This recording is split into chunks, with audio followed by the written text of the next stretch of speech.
Right, I'm here with Charlotte and we're going to be blow drying and styling. She's going to pretend she's normal, but she's fucking not. Literally.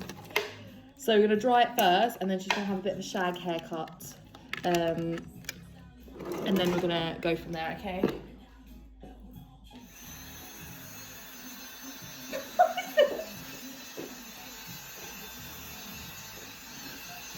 Could be that a while. Oh, your reaction wasn't as good as I thought, you know? It saved me so much to record you. Literally the only reason I wanted to record you, mate. Fucking ruining my life now.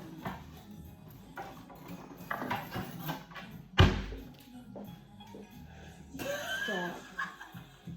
Oi, this is actually a really good comb. As much as it's a joke It will comb, take my yeah. whole hair off, look. No, it gets through knots beautifully. I'm actually debating on using it all the time. It's so exciting. That's literally the size of her body. She's a little borrower. That's all, bye.